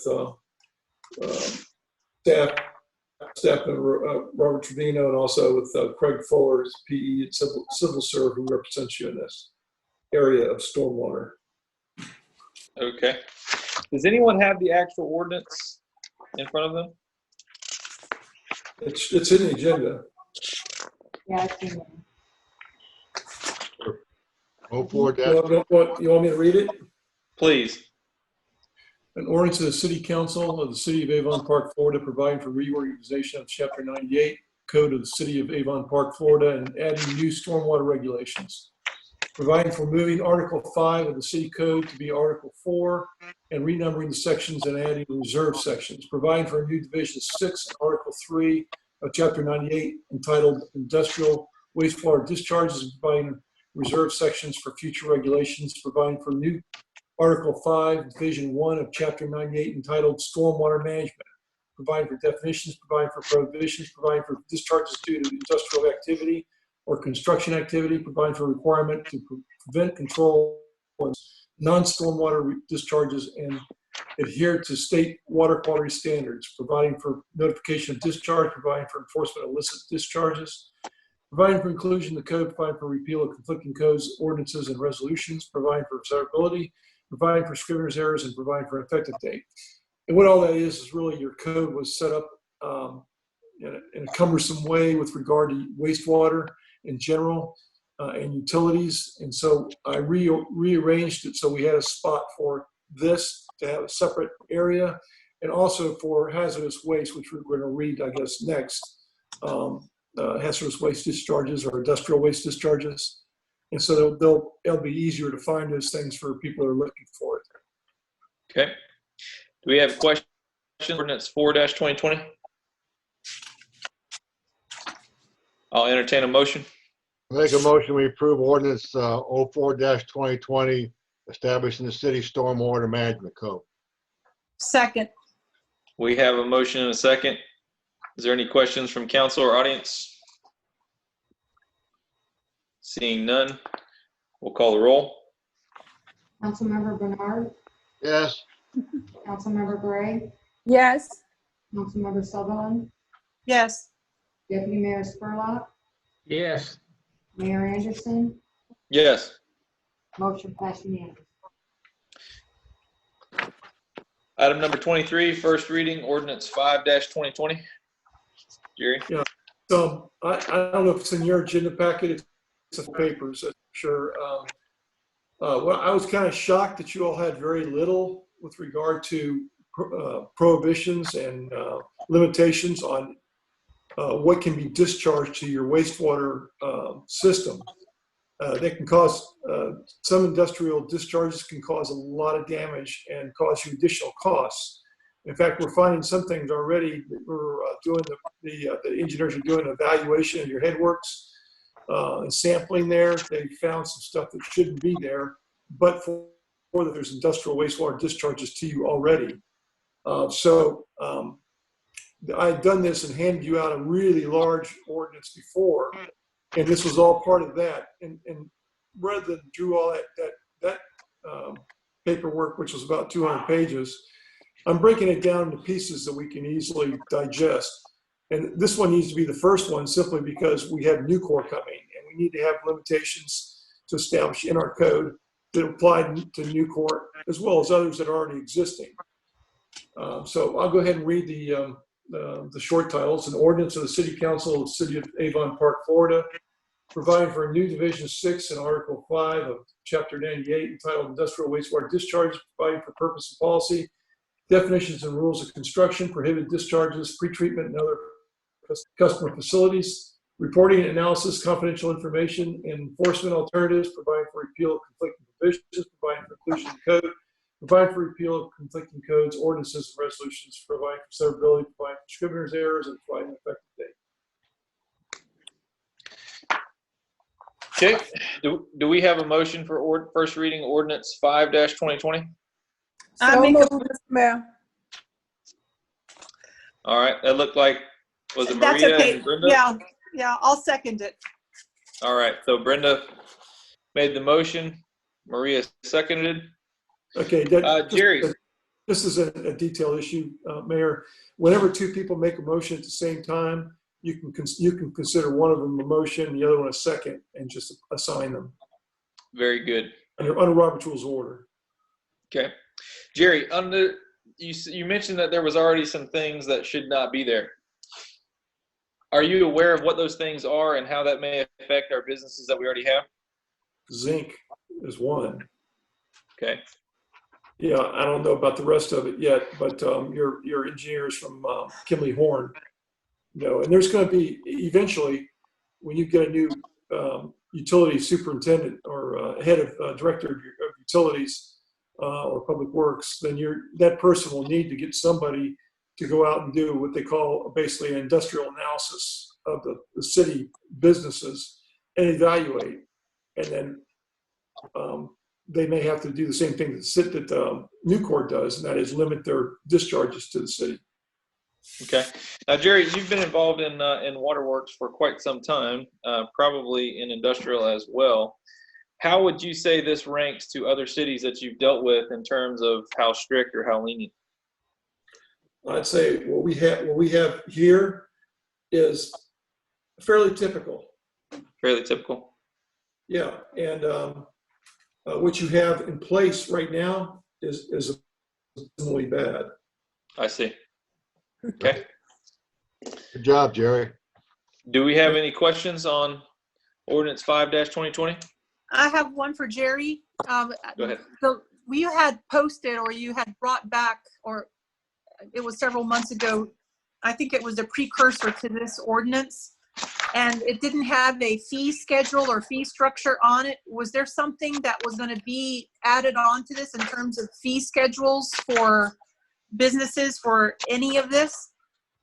The only thing we have with regard to fee schedule is there is a surcharge in here for waste that exceeds the normal boundaries, like TDS in the case of the Nucor people, will probably exceed what anybody would accept, and it costs you more to treat it. So it just gives a surcharge to account for that amount being treated. So that's something I didn't make that up, and it's not something used for another city. It's personal to your system, and it's put in there that was added by your engineers to this ordinance. Jerry, have you conversed with anyone from Nucor about this ordinance? I've mentioned it a couple times to them. I asked them today if they'd seen it. They said they had. They said it is. I told them it was going to be considered tonight at this meeting, and they said in the manner in which it was proposed, and I said yes. and they didn't have any comment. Okay. Okay. There was no indication of if that was going to be a problem going forward or anything? They didn't indicate that to me. Now, there are 2 readings, so they may have a problem for the second reading, but, you know, I think that the numbers that are here are fairly typical. Yeah. Okay. I mean, I've done this for 3 other cities, and including Lake Wales, and it's these numbers are not. I mean, they're not something I dreamed up. These are numbers that are typical for engineering. And your engineers, Kimley Horn, looked this over. It's one of the reasons we hired them, was to look this over. And they said that these were fairly typical numbers as well. Okay. And they did I have suggest, another question for Jerry. they suggested some changes, you know, that I implemented. Okay. Maria, what was that? Another question for Jerry. We still have the Nucor wastewater contract pending, do we not? Industrial wastewater. Industrial, that's what I meant. I'm sorry. So this right here would be part of when they sign their contract, it would have to reference this ordinance. Yes. Right? Okay. And this would be a starting point. And then what you do with industrial dischargers, you just simply say you must comply with the ordinance, and you know you have these additional issues that our engineers have found, and here's how you're going to handle that. So on page 15 of 39, there's a section there. It's section D. I don't know what the main section, but anyway, it's the very bottom of page 15. It says accidental discharge slug control plans that the city shall evaluate once every 2 years or more frequently at the discretion of the city. How would we know there was an accident there? I mean, how would you gauge that? Would they have to tell? They're going to have sampling equipment installed that we're going to have sole control over, and we'll be able to start the equipment and have it run. And we'll sample periodically at their expense, you know, to make sure and monitor that they're complying with our code and their agreement. So you're saying that we're going to have equipment that's going to monitor that. We don't have that equipment now? No, they're paying for it. Okay. They're paying for it? Yes. Okay. Yeah. Yeah, there's an ISCO sampler. It's a sampler that does composite. It has a computer and does composite sampling. And there's probably going to be a chart there as well, a flow chart and possibly a pH chart, maybe total dissolved solids, which seems to be an issue they have. Okay. I don't know. I leave that to the engineers. I just simply suggest to them, you know, what we need to, you know, what we can do with regard to regulation. Okay. Any more questions on ordinance 5-2020? Nope. Anything else? No. Seeing none, we will call the roll. Who made the motion? Brenda. I did. Yeah. Oh, okay. So it was Brenda and Maria. Okay. Yeah. Yeah. Sorry about that. Councilmember Bernard? Yes. Councilmember, Yes. Councilmember Sutherland? Yes. Deputy Mayor Spurlock? Yes. Mayor Anderson? Yes. Motion passed unanimous. Thank you. Item number 24, interlocal agreement between Highlands County, Polk County, and City of Avon Park. Once again, this is regarding Nucor. It's kind of a quirk in Florida law that, you know, cities are a single county entity. They don't go over county lines. They raised an issue in my mind as to whether we could serve somebody outside the county. Now, technically, we don't. We just simply are, they're sending it to our county, and then we're treating it. But just to make sure that nobody got their nose out of joint, we negotiated this with Highlands County and Polk County, that we have a tri-party agreement with everybody agrees, serve Nucor and under the terms of the contract that we've already signed. Okay. Okay. Do we have a motion? Yeah, I move that we approve interlocal agreement with Highlands County, Polk County, and the city of Avon Park and Nucor as stated in agenda item G24. I'll second. We have a second. Is there any further questions? Seeing no hands, we'll call the roll. Councilmember Bernard, Yes. Councilmember Gray, Yes. Councilmember Sutherland, Yes. Deputy Mayor Spurlock, Yes. Mayor Anderson, Yes. motion passed unanimous. We have the item number 25, agreement between city and contractor for demolition of unsafe structures. I have a question on how it was bid out.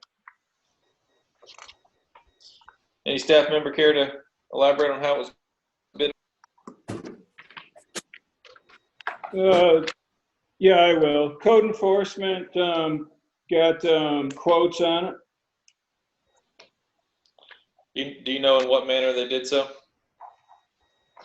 They contacted companies and got quotes.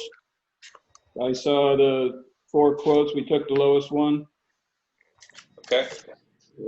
Maria, did you have further questions on that? I just have an administrative question. When, for the next type of bid like this, be able to have included in our packet those quotes as reference ourselves with the dates that they were submitted and stuff? Sure. I mean, this one doesn't even have the quote itself for the $8,700. It's just a contract. It doesn't tell us anything about the contractor other than what now he has to abide by our contracts. But, you know, typically they have, you know, are they licensed and all that stuff. But I prefer to see the actual bids themselves included in these things and then show how it got narrowed down. Okay. Any other comments on it? Nope. Nope. Do we have a motion? I make a motion. Go ahead. I make a motion, we approve the contract for demolition of city structure under item number G25. Do we have a second? The contract for $8,700. Do we have a second? Second. We have a motion and a second. Any further questions? Seeing no hands, we'll call the roll. Councilmember Bernard, Yes. Councilmember Gray, Yes. Councilmember Sutherland, Yes. Deputy Mayor Spurlock, Yes. Mayor Anderson, Yes. motion passed unanimous. Last but not least, we have the regular update from the city manager. Okay, well, obviously it's been a while since we've met, and also with the operations of our COVID-19 going on. Might miss a few things, but if I did, Kim's gonna jump in there. But I kind of hit the start off as I've tried in the last 3 weeks to keep you all informed of the operations here at the city on how we've got a couple people working at home and split shifts and that. I have to say, the staff has been very flexible. They've been outstanding, from the chief, Kim, David, Rick, Robert, Marnita, Savitri, and Dan, our new CPA. Everybody's jumped in and helped each other out, even when they're not asked, where they're short and where they can need some help. And especially the chief, who keeps us up on date of what's going on, that he learns through the fire service. And also, I want Jerry for everything he's done. We've been relying on Jerry a lot, and I got to tell you, he's a easy attorney and good attorney to work with. So I want to thank him. Thank you. We had advertised for the code enforcement supervisors. Out of the applications, we received 1 qualified that we're going to do Zoom, and probably a Zoom interview, because we can't have in-person interviews now. In fact, I did 4 conference calls today. I know the individual. He retired from the sheriff's office time I did. Had him in 3 years, and he's put in, so I will stay out of that. With the assistance of Carl Kuhl, we applied for an FDOT grant. It's a 2022. It's a rural highway assistance, 100% funding if we receive it. It's to repair roads sat down with Robert and Carl, and they chose Anoka Avenue, both north and south. And, you know, whether we receive it or not, but it is 100% funding to repave it and do some other things on the roadway. The fencing for the basketball hoop at the railroad, I signed off on that. Griffin Fence will be putting that up here soon and finishing off the way it probably should have been when it started. One of the things, the housing authority property, there was conflict. Council is brought up at, I don't know, it's the last meeting of me prior to me starting here, but with Bryant Miller and Olive, just letting you know, I have spoken to Nikki Day, and I approved her to start on that, and that was with a pilot agreement, and also she's going to look into the land where the playground equipment is to go. Can you hold on for a minute, Mark? Sure. Let me interrupt you for 1 second. I was at one of the housing authority meeting before we got into the house arrest things. And I talked with the Penny, the executive director, and she remembered, as I did, back some years ago when this first came up about the playground property, they agreed that the property should have been quit claim deed to the city of Avon Park. As a matter of fact, that was going to be in my report tonight. But I think what she said was, and the board, the Housing Authority Board agreed that the property should belong to the city of Avon Park through a quit claim deed, and they wanted us or our attorney and their attorney to get together to get that process done. So that was going to be my request tonight from this council. Can we, this board, instruct to get the process started to give us the property, the playground property? Yeah, I think, just jumping in here real quickly, that's what she's going to do. The reason I'm not doing it is because my firm represents the housing authority as well, and creates a conflict. So Nikki is going to handle that for you. It's not a big deal. But Jared, my thing is that they had not heard anything from our attorney, and this is what I explained to her, and I went to 2 meetings that they have had, and they have not. No one has contacted them. Yes, I talked to Penny and Kimberly as well. And Nikki Day, I believe, is just getting rolling with it, so it's probably why they haven't yet. But yeah, they are in the process. All right. Thank you. You're welcome. Sorry to interrupt you, Mark, but you was No, it's all right. And when I last talked to Nikki, she's like everybody else, extremely busy. So she'll be on top of it. Okay. Can I interrupt you again since everybody else has? Sure. Go ahead. On that fencing for the basketball court. Wow. That's a good question. Froze up. Stanley, you're frozen. Still unfreezing. Try again, Stanley. And we wouldn't have had to spend the money on the netting. I mean, on the fencing. I mean, if the goals would have been put in the center of the parking lot, instead of having one goal and having the possibility of having to put the fence up, going on the railroad track, whatever, and we have put that in the center of the parking lot, we would not have disturbed parking because it's very rarely used. And we could have had a goal on each side and 2 games could be played and we wouldn't have to buy a fence. Does that make any sense? Stanley, you broke up in the middle of your question there, but it seems to me like that would just be the way to do that all the way around. And I suggested that a while back. okay. Anything else? I'm done. Okay. Mark, go ahead. Okay. I was asked earlier about the Kinley-Horn downstream analysis. We had a 2 o'clock conference call today with them, and Jerry and Carl and Rick are going to be following up on that, getting together in-house on that this week to discuss it. I received the 50% roll-up where the budget is that I asked for from Danielle, and we just got it, myself and the CPA, too late to put in your packets here. So Kim has already told me she's going to get those sent out to you tomorrow or the next day so you can see them. And the CPA, Dan, has already taken a look at it. And him and I have discussed a little bit of it, but they're there for your view. And my hope is to, at minimum, give them to you quarterly, but if you want them monthly, I'll give them to you monthly. We used to do that at the sheriff's office. Sheriff and I looked at them monthly just to see where we're at. So whatever you all want is what we'll get to you on that. The Carl Poole dropped off in reference to the possible purchase of the Lake Bird lift station and his assessment of the value of it.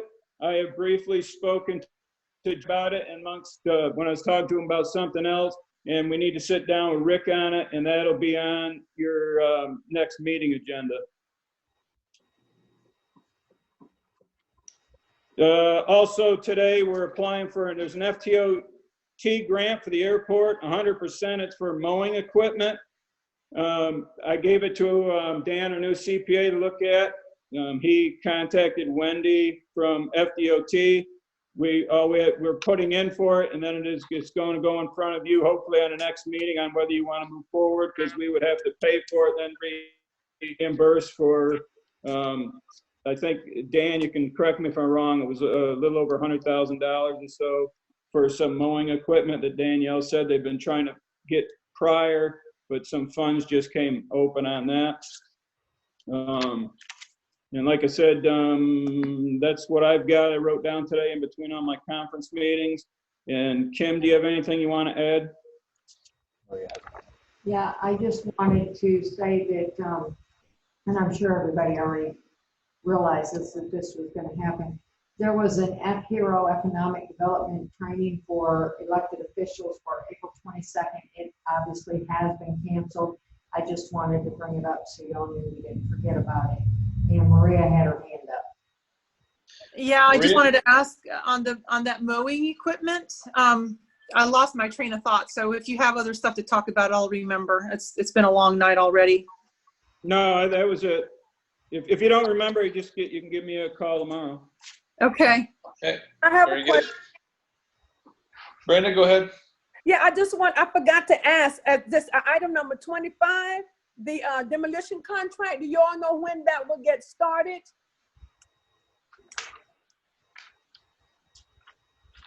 I don't know when. Is that? I believe there was a maximum amount of days that they had in order to get it started. I believe it said within, I don't know what the days are, but it's listed there in the item. On the contract? Yeah. Oh. Okay. 10 calendar days, yep. Oh, okay. Okay, I remember my question now. Go ahead. On the, I think it's a batwing mower that was part of this grant from, is it FDOT, right? Correct. Oh. Anyway, for the airport, can that mower be used anywhere else, or does it have to stay at the airport? Good question. It has to stay on the airport. Okay. Do you have anyone able to do the work? The what? I mean, do we have staff to be able to actually mow, or is that going to be separate also? No, we get the equipment, we'll find someone to do it. It's not looking to get the equipment and add a position to mow it. Okay. I have Anything a question. else? I have a question. Yes, sir. Are we having problems with the irrigation on the mall from, say, the old Badcock's building up to the Walk of Honor for the soldiers and whatnot? Because it looks as bad as any part I've ever seen. I'll let Robert comment on that. He and his troops have done a lot on the irrigation out there. I know a lot of the areas are looking greener, but there's some areas he was still working on. So Robert, you want to reply? Yes, there's some areas we're still working on there. we're constantly finding more and more leaks. So we are slowly repairing them as we find them. The area that you're talking about, Mr. Spurlock, yes, that area is looking pretty bad. We may have to get some fertilizer put on that. Okay. All right, I just wondered what was going on, because I will commend you. There is other areas that look great. Great. As a whole, it's looking great. Thank you. Thank you, Robert. I had one Great. last thing before my Okay. battery dies. On the mitigation grant that was discussed to us about the $600 million that the state is putting out. I had asked if we have to go out to RFQ for someone to do that for us, or are we going to wait for an engineer to do that for us? I mean, I don't know. I don't want to lose that money. I recall that we talked about expanding our utility, and this would be a way to do it because it covers that type of a function. So from what I get, now documentation sent from the state that it expires in terms of an application in June.